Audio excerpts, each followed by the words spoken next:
Hello everyone, welcome to channel learn with ease. आज का topic है कैश फ्लो स्टेटमेंट का, जिसमें हम सॉल्व करेंगे question number 18 chapter 4 DK Goyal की बुक से class 12 accounts. Online sessions, online classes के लिए आप मुझे व्हाट्सएप कर सकते हो इस नंबर पर अपना नाम और क्लास। आप मुझे फॉलो कर सकते हो Telegram channel learn with ease official, जहां पर आप अपने डाउट्स और कमेंट्स लिख करके भेज सकते हो। तो क्वेश्चन में दिया है कि आपको cash flow from investing activities निकालना है, कितना होगा। तो सबसे पहले समझो कि आपका जो कैश फ्लो स्टेटमेंट बनता है, हम सबसे पहले क्या कवर करते हैं? Operating activities.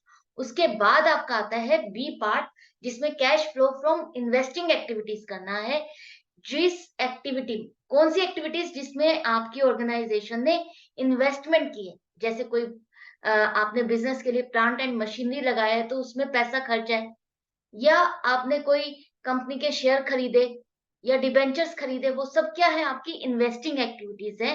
तो जब आप वहां पर पैसा खर्चते हो, परचेज करते हो, तो आपका क्या होगा? कैश का आउटफ्लो। और उन्हीं इन्वेस्टमेंट्स को अगर आप बेचोगे, उन्हीं एसेट्स को अगर आप बेचोगे, तो आपको क्या मिलेगा? कैश मिलेगा। कैश मिलेगा तो इनफ्लो होगा। तो सबसे पहले यहाँ पर देखो, आपको कुछ एसेट्स दिए हैं जिनको परचेज और सेल आपने किया है ड्यूरिंग द ईयर। तो लैंड एंड बिल्डिंग अगर आपने परचेज की 5 लाख की, परचेज कर रहे हो, खरीद रहे हो, तो इसके लिए आपको पेमेंट करनी होगी। पेमेंट करोगे तो कैश का आउटफ्लो होगा, माइनस होगा 5 लाख। इसी तरह से मशीनरी आपने खरीदी 3,40,000 की, परचेज किया है तो आउटफ्लो होगा 3,40,000 का। ये आपने परचेज किया है। सामान खरीदते हैं तो हमको पेमेंट करनी होती है, और पेमेंट के लिए कैश आपको देना होगा, तो आउटफ्लो होगा। इसी तरह से आपने मशीनरी को बेचा, 4.5 लाख की मशीनरी को बेचा। बेचने पर आपको क्या मिलेगा? कैश मिलेगा। कैश मिलेगा, सेल प्रोसीड्स मिलेगी, कैश मिलेगा, तो कैश का इनफ्लो होगा। तो 4.5 लाख आपके प्लस होंगे। यहाँ पर सेल ऑफ मशीनरी 4.5 लाख। इसी तरह से इन्वेस्टमेंट, अब आपने परचेज की 4,10,000 की, तो परचेज कर रहे हो। इन्वेस्टमेंट्स मतलब कि आपने किसी कंपनी के कोई शेयर खरीदे, बॉन्ड्स खरीदे, डिबेंचर्स खरीदे, किसी और कंपनी में आपने इन्वेस्टमेंट की है। तो ये आपके 4,10,000 की आपने जो भी इन्वेस्टमेंट की है, ये खर्चा हुआ। खर्चा हुआ मतलब कि आपका कैश का आउटफ्लो हुआ। और अब आपने सेल की कोई इन्वेस्टमेंट 1.5 लाख की, तो यहाँ पर कैश आपके पास आएगा, इनफ्लो होगा 1.5 लाख रुपए प्लस करोगे। इसी तरह से पेटेंट्स आपने बेचे। पेटेंट्स क्या है? एक तरह से कॉपीराइट पेटेंट्स, अगर आप किसी को अपने बेचते हो, सेल करते हो, तो उससे भी आपको पैसा मिला। पैसा मिला तो यहाँ पर आपके पास ये कैश का इनफ्लो हुआ 60,000 प्लस करो। तो ये तो सिंपल था, आपको समझ में आ गया। अब जो इंपॉर्टेंट पॉइंट्स है, एक चीज और, इस क्वेश्चन में मैं आपको एक इंपॉर्टेंट टिप देना चाहूंगी कि जो प्लस होने वाले आइटम्स हैं उनको अलग लिखो, और जो माइनस होने वाले आइटम है उनको अलग से लिखो, ताकि वो मिक्स ना हो। क्योंकि जब हम क्वेश्चन एग्जाम में करते हैं तो हम कंफ्यूज हो जाते हैं, प्लस की जगह माइनस करते हैं और माइनस की जगह प्लस करने लगते हैं, और आपका सारा सॉल्यूशन रॉन्ग हो जाएगा। तो बेटर है कि आप प्लस वाले एक साइड पे करो और माइनस वाले एक साइड पर करो। इसके बाद अब यहाँ पर देखो, dividend received on shares held as investment, मतलब कि जो शेयर आपने एज ए इन्वेस्टमेंट रखे थे, किसी और कंपनी के शेयर अगर आपने खरीदे, वो आपकी इन्वेस्टमेंट है। इन्वेस्टमेंट पर, उस शेयर पर अगर आपको डिविडेंड मिल रहा है, तो वो आपका इन्वेस्टिंग एक्टिविटी में ही आएगा। अगर आपने किसी कंपनी के शेयर खरीदे और उससे रिलेटेड इनकम आपको मिलती है, तो वो आपके यहाँ पर इनकम ऐड होगी, इनकम मिलेगी। डिविडेंड मिल रहा है तो आपके पास इनफ्लो आएगा 10,000 का। इसी तरह से आपने डिबेंचर्स खरीदे किसी और कंपनी के, एज इन्वेस्टमेंट लिखा है, held as investment, held as investment. तो यहाँ पर इसका मतलब है कि आपने ये जो डिबेंचर्स है किसी और कंपनी के खरीदे हैं, और वो एज ए इन्वेस्टमेंट रखे हुए हैं। ये आपकी खुद की कंपनी के इशू डिबेंचर नहीं है, आपने खुद ने डिबेंचर्स इशू नहीं किए, ये आपने किसी और कंपनी के डिबेंचर्स खरीदे हैं, और उन डिबेंचर्स पे आपको इंटरेस्ट रिसीव हुआ। तो ये आपका इंटरेस्ट, आपकी इनकम है 8,000 रुपए, यहाँ पर दिखाओ।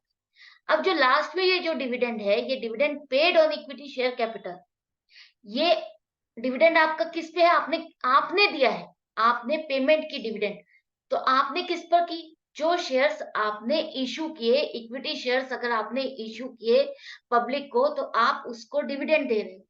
तो आप पहले ये सोचो कि इश्यू ऑफ शेयर्स कौन सी एक्टिविटी है आपकी, इन्वेस्टिंग एक्टिविटी है, ऑपरेटिंग एक्टिविटी है, या फाइनेंस एक्टिविटी है।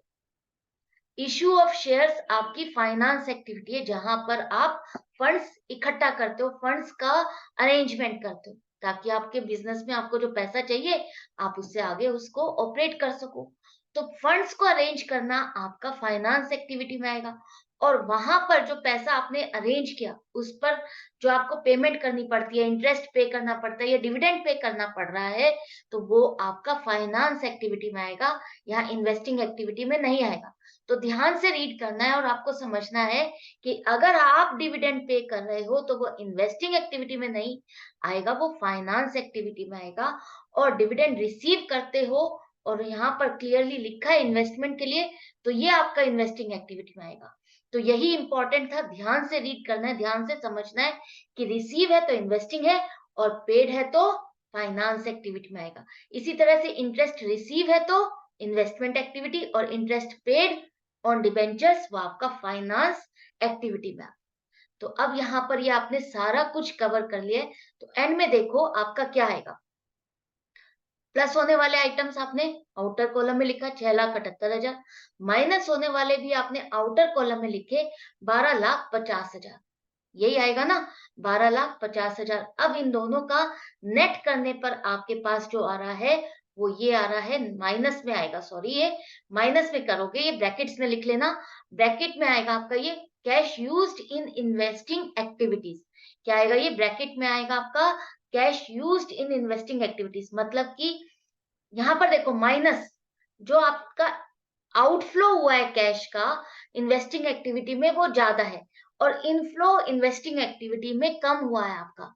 इनफ्लो कम है, आउटफ्लो ज्यादा है, मतलब कि आपने कैश की पेमेंट ज्यादा की है, कैश ज्यादा यूज किया है इन्वेस्टिंग एक्टिविटी में। तो जब लास्ट में आप लिखोगे यहाँ पर अगर नेगेटिव बैलेंस आएगा तो आपको cash used in investing activities लिखना है, और ये जो आंसर है ये आपका ब्रैकेट में आएगा। ब्रैकेट कर लेना, माइनस में है तो ये माइनस में, क्योंकि जब आप लास्ट में तीनों एक्टिविटीज को लेते हो, तीनों एक्टिविटीज का नेट बैलेंस आप लेते हो प्लस माइनस, वो जाकर के आपको ओपनिंग बैलेंस जो आपका कैश एंड कैश इक्विवेलेंट है उसमें प्लस करना है, और आपका वो मैच होना चाहिए closing balance of cash and cash equivalent से। तो बस ये छोटी सी एक करेक्शन कर लेना, इसको ब्रैकेट्स में कर लेना। ओके, करेक्ट है। तो मिलती हूँ नेक्स्ट वीडियो में नेक्स्ट क्वेश्चन के साथ। आई होप आपको अच्छा लग रहा है, सीख रहे हो, समझ रहे हो, डाउट या कंफ्यूजन नहीं रहा होगा, फिर भी रह जाता है तो कमेंट सेक्शन में लिख करके पूछ सकते हो। Goodbye and take care.